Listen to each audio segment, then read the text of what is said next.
We are Heather and Paul Christie. And for over 12 years, we've worked with executives and entrepreneurs to accelerate change in every aspect of their business. Because we are in the fastest paced business environment that anyone has ever seen before. So join us for the Evolve to Win show. Hi, and welcome to another Evolve to Win show with Heather and Paul. If you want to increase your results, if you want to increase your effectiveness, the best way to do that is get more intentional about your learning and your growth. Please tell. Well, this show really is all about leadership, right? It's about leadership. It's about success. And one of the things that I learned from John Maxwell years ago is the law of the lid. So I want to share with you what the law of the lid is all about. And then I want you to kind of talk about your experience with it and get your spin on it. So the law of the lid is written about in John Maxwell's 21 Irrefutable Laws of Leadership book. And if you haven't read that book, I highly recommend you pick it up. So it's got some of the basic fundamentals. Law number one is the law of the lid. And here's how it goes. He basically says that every single one of us has a certain level of leadership. So he usually uses a scale from 1 to 10. And wherever you are in your leadership, wherever that lid is, that is the cap on your effectiveness. So let's say that the scale from 1 to 10, let's say that your leadership lid right now. So as a leader, I would score myself, pretend I'm a 7. Well, if I'm a 7 and that's my leadership lid, my organization can never outgrow that lid. So my organization is going to be more like a 6, but it's definitely not going to be higher than a 7. Yeah. And so if you want to increase your effectiveness, you've got to get intentional about your own growth, about your development as a leader. Because in order to grow your results, in order to grow your effectiveness as a leader, you just got to grow you, and then the results go along with it. Does that make sense? Got it. Yes. But something that's really important that I'm going to say. Can I just ask you a question, though? Yeah. Do you really think you're a 7? No, I said let's pretend I'm a 7. Oh, okay. I'm really a 10. No, I mean. So this is the way you get good feedback, too, right? Yeah. So where would I score myself? If you ask me what your leadership. No one asked you. Oh, okay. Well, you may ask me later, right? It's interesting because I didn't know you were going to ask me to score myself, and then I'll turn around and I'll get to ask you to score yourself too. I will. Where would I put myself right now in my leadership lid? It's really interesting because in the past I would have scored myself probably around a 6 or a 7, and that's many years ago. Yeah. And when I look back at myself and how much I had grown up until that point, I look back now and go, oh my gosh, you were probably more at like a 3 or maybe a 4. Yeah. So I tend to be a little bit more reserved in my scoring of myself. And I'm going to say that maybe I'm around a 6 at this stage. And, but I don't look at 6 as a bad number. I don't think 6 is a reflection of, oh, I'm just above mediocre as a leader. It's that I've really expanded my sights on what leadership means and how many people we have the capacity to influence. And as I grow, I learn how much I didn't know. Yeah. Does that make sense? Yeah. And can we quantify to leadership? So when you say leadership lid, and what makes up leadership? So we know that leadership has to do with influence. We also know that it has to do with just your knowledge and expertise, the way that you can lead people, all of these different aspects of leadership. Do you have any more that you would add to that? Well, leadership is really such a massive, massive topic, but I agree with you when you use the word influence. I mean, I think ultimately we can judge our leadership capacity, our leadership ability based on how many and who we influence, right? Mm-hmm. And so I think that's probably one of the best measures. And then you probably have to look a little deeper into, well, what does influence really mean? There are many different ways that we can measure that, really, looking in the mirror as we look at the results around us. And I have a question for you. So who would you say that is an impactful leader that you've had, at work or in my personal world? Okay. Yes, anywhere. Yeah, what? The first person who pops into my mind for me is Dr. Cornaros. Mm-hmm. So you know about Dr. Cornaros because I've talked to you about him quite a bit. So he was a professor of mine in college when I was at Benedictine University. And the Benedictine University. He was someone so impactful in my world because at that time I was drifting quite a bit. I didn't know what my purpose was. I didn't know where I was headed out of college. And he really helped guide me to go and take the LSAT and go to law school. And he not only really shaped my thinking around becoming an attorney, he built me up. He made me believe in myself when I really didn't have that belief on my own. So that's a massive part of being a leader, is really being able to build up the people that you work with or that you lead, right? Yeah, it's really about bringing out the best in someone, right? Helping to tap into the strengths that someone has. We all have mad strengths. Mm-hmm. And yet most of us are not familiar enough with what those strengths are, so we don't know how to tap into them. We don't know how to create that vision for ourselves. Sometimes we need someone to help us navigate. And so I looked at Dr. Cornaros for a few things. Number one, he was an incredible navigator for me. He helped me see a vision for my life that I hadn't seen. Number two, he helped build my confidence, in part just my belief in myself, but he also helped me by providing an action plan that I could continue to improve my skills and grow in my confidence. So he helped me get an internship with a U.S. congressman back when I was in college. Now, I didn't understand this at all. This internship thing was basically a job that I had to pay for, right? Because I had to pay to take credit hours, get credit for this internship. So I paid money to go to work for no compensation.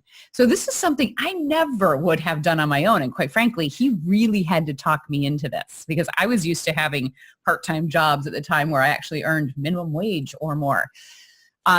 So he got me set up with this amazing, amazing opportunity to work for someone who also was an incredible leader, an incredible influencer. So he got me set on that path. And, you know, had it not been for Dr. Cornaros, I have a strong feeling that I would not have gone to law school and become a lawyer. I really don't know what that path would have become for me. And if you look back now and you scored Dr. Cornaros for his leadership skills 1 to 10 or 0 to 10, how would you rate him? Gosh, I think that I would have scored him extremely high, like up around a 9. Right? Mm-hmm. Knowing what you know now. Knowing what I know now. Yeah. And the reason I say that is because although he may not have had a massive impact on a massive number of people, the impact that he had was so specific to individual students of his. You know, he didn't just give me a little bit of time. He really took an interest. He took the time to get to know me, to guide me, to help me along the way. Everything from letters of recommendation to how to fill out that application to how to study for the LSAT. I mean, it was, for me, it was at least a 9. And the only reason I don't give him a 10 is because I think there's always growth opportunities. And is leadership really about inspiring others to be the best person that they can be? Is it the best person, or is it just the best they could be? Yeah. Is that really what leadership is? I think that is a huge, huge aspect of leadership. But I think there's 2 pieces to leadership, really. I think if you break leadership down into 2 components, there's a big component, which is self-leadership. How do you lead you? Which for me is always my biggest struggle. And then there's the second aspect of leadership is how do you lead others? Now, how you lead others, helping someone else become the best they can be, I think is a massive part. Because when you think about that, if I go at it with the intention, working with anybody, go at it with the intention of helping you be at your best, that is automatically going to gain trust and respect from you, isn't it? I mean, if my intention is authentic. But isn't that the same thing as the self-leadership? Isn't self-leadership, if you are leading others and you're pouring everything into them and they are getting massive amount of value and they're looking at you as an 8, 9, or a 10 as a leader, isn't that fulfilling the whole self-leadership? Isn't that truly what leadership is? I think it's a piece, Paul, but I really think that the self-leadership is also about caring for yourself, growing yourself. It's what John Maxwell talks about with his leadership lit, right? Mm-hmm. Is that, I mean, I can be great at working with you and building relationship and helping you believe in you and helping you discover and understand your strengths and how to intentionally tap into those. And I could be doing a great service for you. But what if I'm spending so much time on you that I'm neglecting my continued growth path?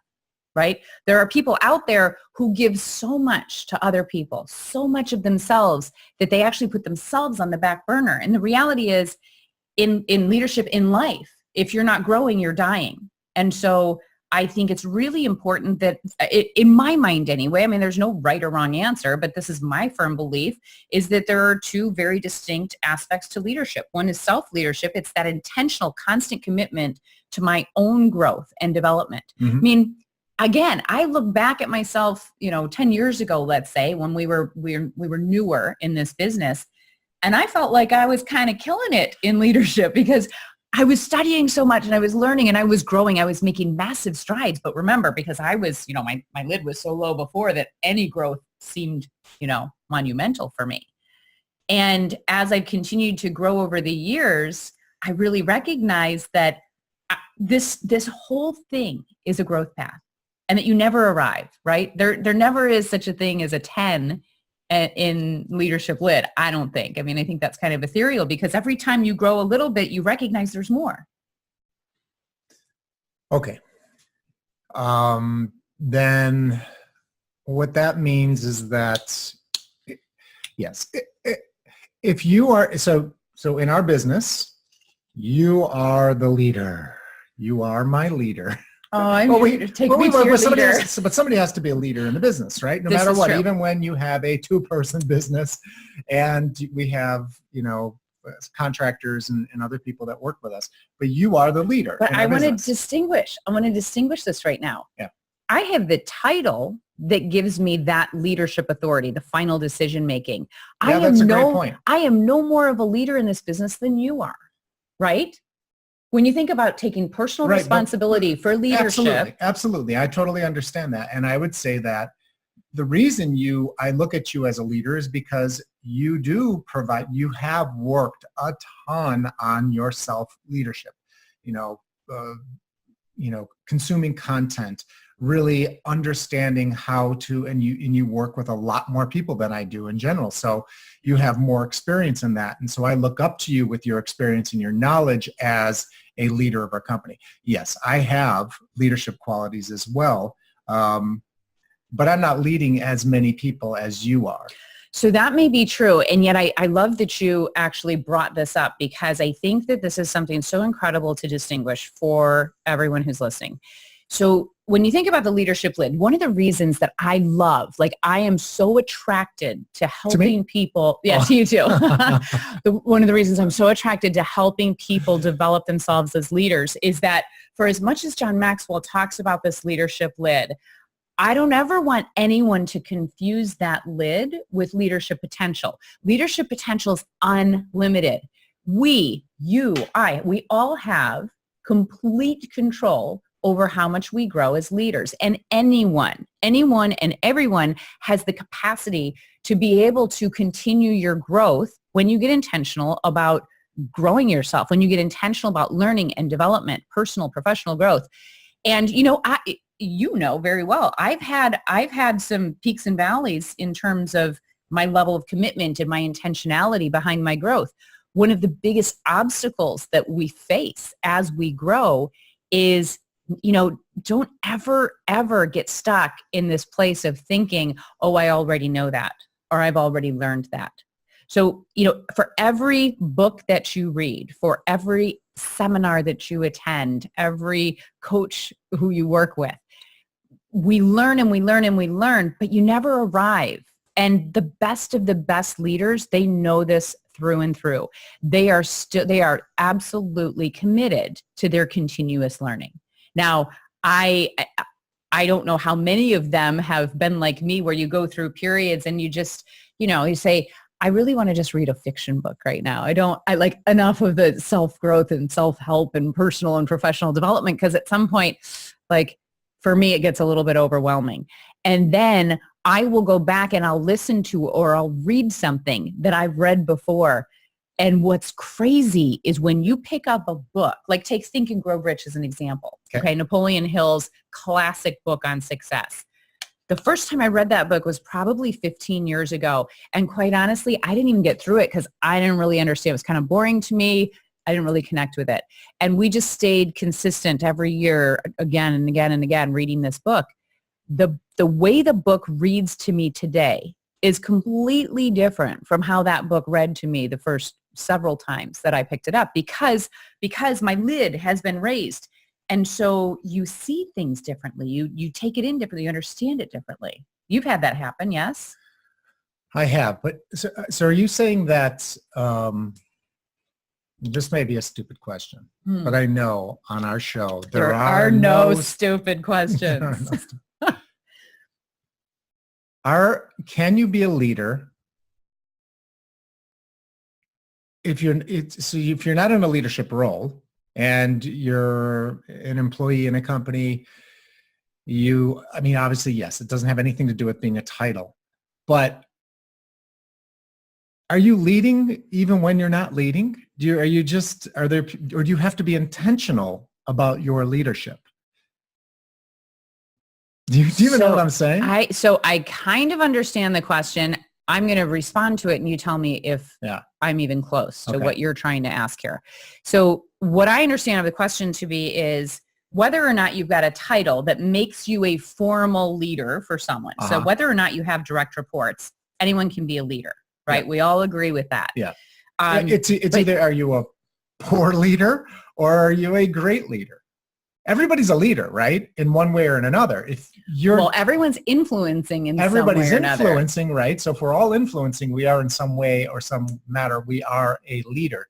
So even people that are not trying to lead, they may be poor leaders, but they're leading somebody. They're influencing something, right? Yeah, everybody influences someone. And when you think about influence, you think about the impact that you have on someone. On people, yes. And the impact that you have in every encounter is either going to be positive and bring you closer to that person. So that's a great point. Or it's going to be negative and it's going to push you further away, and it is going to impact your ability to lead that person 100% of the time. So I got it now. So it's not the 1 to 10. There's actually the negative leader. There's a negative. There's a negative leader, like the negative to negative 1 to negative 10. There are people who are negatively impacting. Absolutely.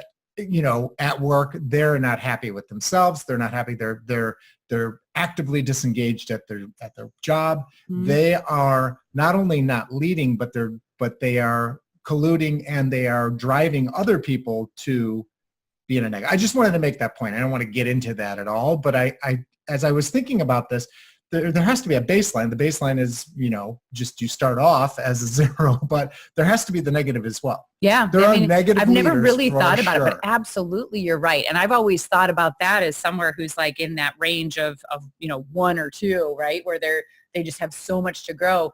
But you're right that to be a leader, you've got to be in a positive mindset. You've got to be in a positive space, even at a 1, right? So you don't get to be what's that 1. negative scale? Right. And if we go back, and I know I cite this all the time ad nauseum, but you go back to the Gallup polls results on engagement levels, and our engagement levels are so poor in the United States. They're not much better worldwide, but we're around a 33% engagement level, right? And the highest level of engagement is among managers and executives. And that's at a whopping 38%, last statistics I've seen. So if you think about that, if only 38% of our managers are engaged, and you're thinking about a manager as somebody who is a leader, what does that say for the rest of those managers and leaders? Because if you're disengaged as a manager, you're probably on that negative side of the scale. There's a good chance that you're a reason that your employees around you are also disengaged and or leaving the company, especially top performers, because a top performer is never, ever going to stick around a weak, poor manager. Right. Unless they have an incredible vision about how they're going to surpass that terrible manager. So yeah, I guess there is a negative scale. Yeah, and I think that there's, and that's why a lot of, businesses, even larger businesses fail. I mean, they fail because of poor leadership, right? So they're saying, you say it's poor leadership, but if you were really to rate it as, from the negative to the positive, they're either in the middle, right, at 0, or they're in the negative, because if the business is not thriving or it's not even doing that well, it's actually going out of business, there's something seriously wrong with the leader. Now, it doesn't mean that they're negative. It just means that maybe they are at a 1 or a 2 in their leadership and really can't lead people. or just keep making the mistakes over and over. Because I think in general, we do, if we are conscious of it, we will learn from our experiences and find out what's working and what doesn't work, because most people do want to, in business, want to have a better business, or want to have a better department, or want to make other people better, because they want to make themselves look good as well. It is somewhat of an ego thing. But, and that's why when companies, when somebody takes over a company, or they merge or whatever, and it's a company that's maybe faltering, one of the first things that they do is get rid of the leader. And why do you get rid of the leader? Because, well, obviously, if they've led the company to a bankruptcy or to a place where it hasn't been performing that well at all, then it really starts from the leader. So you have to get rid of that person to reset. And for that person that's losing their job and being replaced as the leader of the company, they have a lot of opportunity to reflect, be aware of what happened, reflect on what happened, and then see if what is it that they need to improve on, where, to move themselves forward and to start climbing that leadership ladder and increasing their own leadership skills and talents. Well, and what you're describing too, when you have turnover at the highest level of leadership, there's a lot of different reasons that could happen. But I'm talking about when it truly is. I mean, yes, for political reasons, there's things like that, but we're just talking strictly about poor performance in a business. Well, but a lot of times poor performance comes down to the fact that change is not happening quickly enough, right? Right. So one of the top initiatives for any leader is really knowing how to influence change, okay? So if you're not changing in this fast-paced business environment, you're dying. You are not going to make it. And so the rate of change, obviously change is the most difficult thing that you could ever influence someone to do. You're trying to influence someone to break out of their habitual way of being, right? Yep. And get them to do something new and different and innovative. And that's a very, very difficult task. So the level of trust you need to have, the level of relationship you need to have as a leader to be able to have that kind of impact and make that, influence someone to make those changes. It's a very tall order. So I think a lot of times you just need to shake it up a little bit, because someone gets so stuck in the way things are done. It's difficult to see outside of, the standard operating procedures. Okay. And for our listeners, if you're interested in finding out, if I ask you right now, as you're listening to this, and I say, think about what you would give yourself as a leader. Yourself. Yeah, what would you score yourself as a self-assessment? What would you score yourself as a leader? And doesn't necessarily mean you have to be leading a company or organization or a department or anything, but you just as a leader, what would you honestly give yourself? And so Heather, what would you honestly give yourself? Well, what I said is I gave myself a 6. You gave yourself a 6. Yeah, okay. I actually score myself lower today than I did, 10, 12 years ago. Because the more I know, the more I recognize, the more I have to grow. Yeah. So where would you score yourself on a scale from 1 to 10? And I'll answer that in a second. But then the other side of this is to ask, people who you believe you lead, what is it that their assessment of you is? Oh, yeah. So now it's time for me to ask you, what score would you give me on a scale from 1 to 10 as a leader? I think 6 is probably a great number for you. Why? I think 6 is, and I think in our scoring level, not what level, but the 1 to 10 is pretty high. It's pushing it. To be an 8 or a 9, you're really maximizing it. I think there's opportunities for you in the way that you lead. I think that your behavioral style drives you. You have to drive in this business. And for you to switch gears and have to be different to be able to lead me is a real challenge. And I think that is for most leaders, most people who are high performers and drivers in business. It's more difficult for them to stop, slow down to speed up. We did a Facebook Live, or we did a podcast on that, on the slow down to speed up, I think. Yes. But for higher performing people, I think it's more difficult. But that's where your real opportunity is, because for people who are already slow that need to speed up like me, it's easy to see because I just say, wow, if I had that behavioral style, if I had those, that way of being, if I could slow down and really get organized and really get strategic, and really help other people help me get the things that I want, I could totally blow it up. And I think that's where I see there's more opportunity for you, and that you being a 6, if you were to slow down a little bit, get more strategic, really start to figure out who are the people that can help me do these things. And that takes more time. Yeah. And you just don't really want to give that much time to it.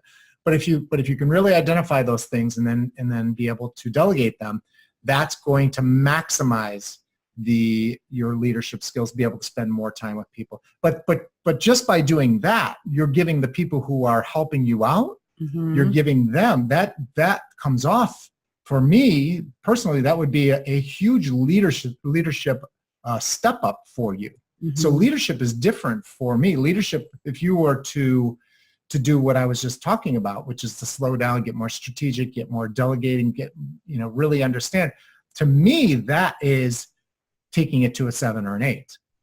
Got it. Does that make sense? Yeah. And if there's anybody who's watching this on video who's a body language expert, they can see like the tension in my face and the fact that I just want to just be done with this. Yeah, but hold on, I'm still talking. So the idea of me needing to slow down for you, like, how about you speed up a little bit? How about you just take on additional responsibility without me having to stop what I'm doing and slow down?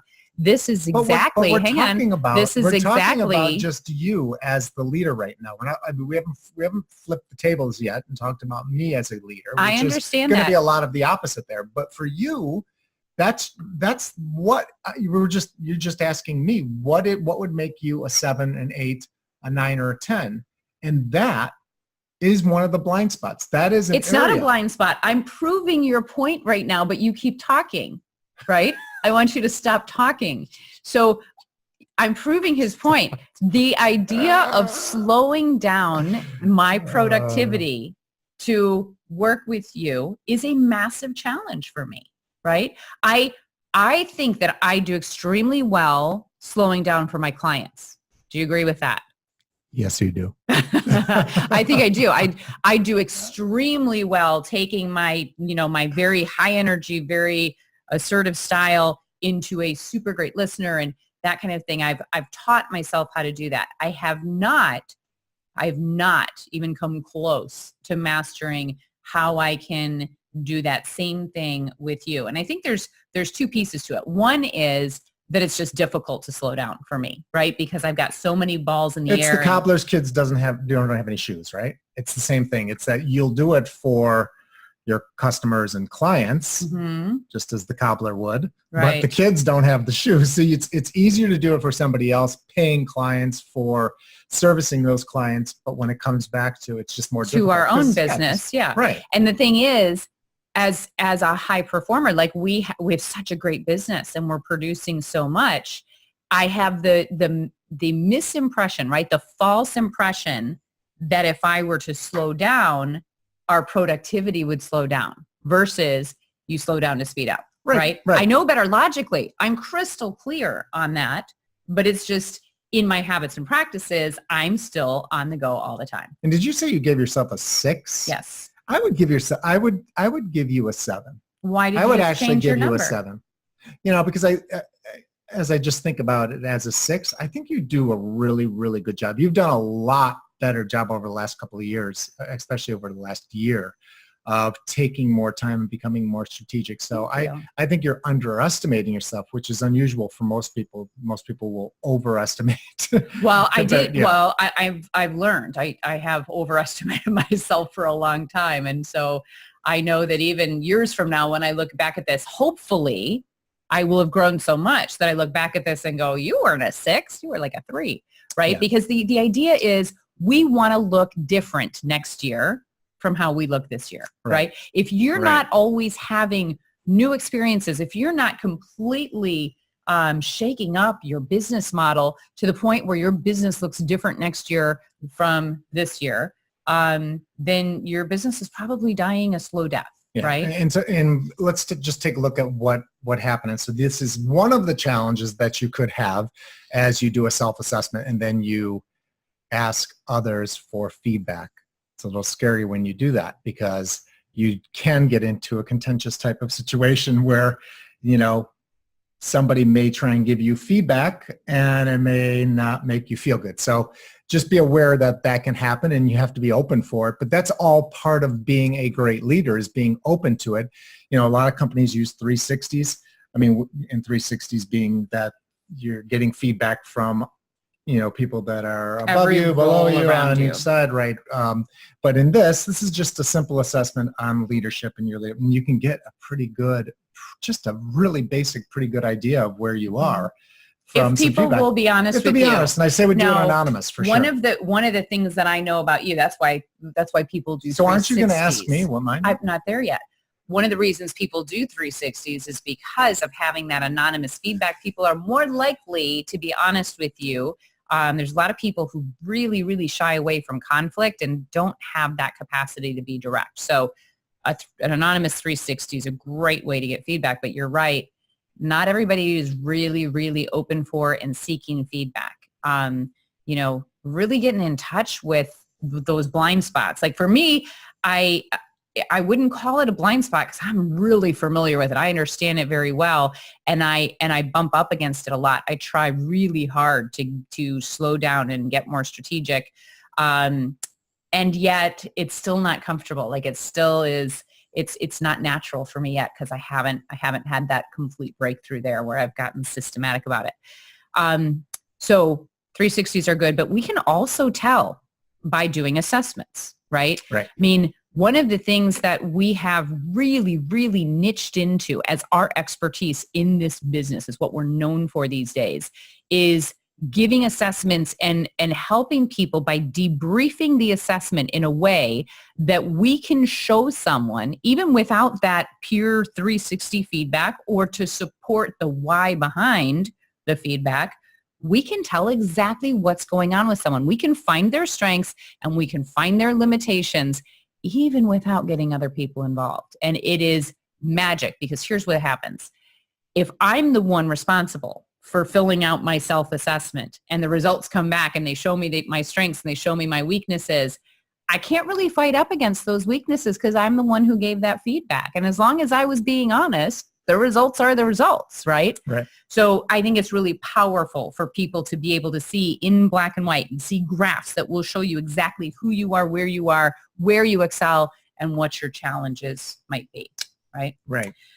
Okay, let's turn it over to you. Let's talk about your leadership. Where would you? You've taken too long now. I don't want to talk about it. Where would you score yourself in terms of your leadership? I've taken a lot of time to think about this, and I would give myself a 4. Okay, and why do you give yourself a 4? I think overall, I'm pretty positive around the idea of leading people. Like I like the idea of it. I wish I was more influential. So if influence is leadership and leadership is influence, I don't feel like I influence at a very high level. Mm-hmm. Not as many people as I probably could.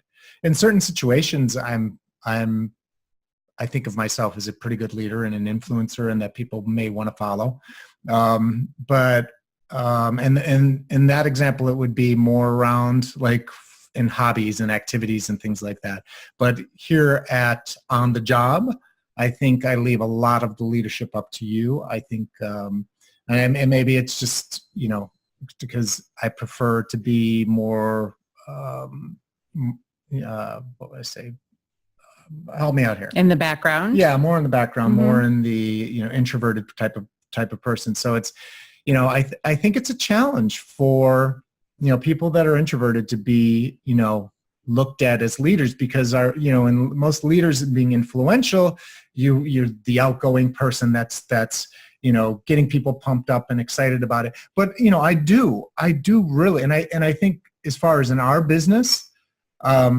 I think I'm massively influential to you in a positive way. I think that hugely. I give you a lot of really good feedback. I think I give you also when I think you're doing a great job, I'm your number one cheerleader. I'm somebody who's always looking out for you and got your back when it comes to, business and things like that. And I'll tell you the things that you sometimes don't want to hear. And I'll always. He always tells me just as it is, which seriously, so I appreciate. I appreciate it so much. And I think that. And I went low because I know you can't go any lower than that. Well, I think that you underestimate yourself, which I would expect from you because I know that you're very critical of yourself. I would expect that you would give yourself a lower number, but you just tapped into something that I think is really critical. When you think about your influence on me, even if you're putting me out there more as the influencer of our team, you think about the impact of that and how many people you have the ability to influence by helping me be better. Mm-hmm. It's a hard job, but it's a really big job too, right? Yeah. To help me be a better person, to be a better leader. And you do that consistently. You are my number one supporter is an understatement. You always have my back no matter what we're doing. And that's just, you can't underestimate the impact of that. No, so I think that's a good point. And, if you're somebody who's listening to this and you're more of an introverted type of person as well, and you like the smaller groups and you maybe don't feel like you're leading that many people, you can make a massive impact on, and maybe it's just one or two people. It's not going to be, hundreds or thousands of people that you're going to influence. Maybe it's not something that you even are interested in doing, but you can. So leadership, and I think this is, for me, this is kind of a little bit of a breakthrough too, is just saying that out loud, that I assume that being a great leader, you have to be leading thousands of people, hundreds of people, thousands, tens of thousands, in a company, and, you're the Jack Welches, or you're, of GE, or, the Elon Musks, or all of these people who lead, great companies, lead people. But, even Dr. Carnaros.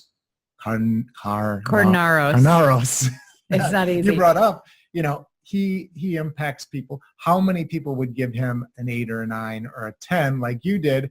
Maybe he didn't have as much impact on their lives. So I guess we do, as we're taking a look at this leadership lid, we get to create our own type of who we want to impact and how we want to impact people, right? Yeah. And you can either pick and choose it and go individually, or you can try and influence, a large group of people just by being who you are. And it really just comes down to who you are. Yeah. Right? Yeah, it does. And I do think that it makes a massive difference who you're influencing. And I think as you continue to grow in your level of leadership, who you're influencing is a major distinction, right? Because when you get to the point of influencing the influencers, the impact that you can make, even if you're talking about a much smaller group, the ripple effect of having an influence and developing those influencers can be more massive than you could ever do on your own. Yeah. Yeah. So that's all good. Okay, good. And this, my friends, is why we love working in the space of leadership, is because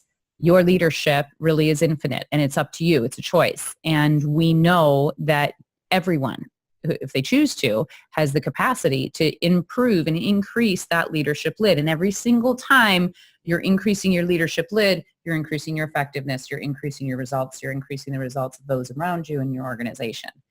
It's a really cool thing. Yeah. Good point. Good conversation. Well, thanks for tuning in to this episode of Evolve to Win with Heather and Paul, and produced in partnership with Gulf Shore Business Magazine. If you haven't yet reached out to us at heatherchristie.com, you can sign up for our leadership list and have access to a number of different resources that we share with our group.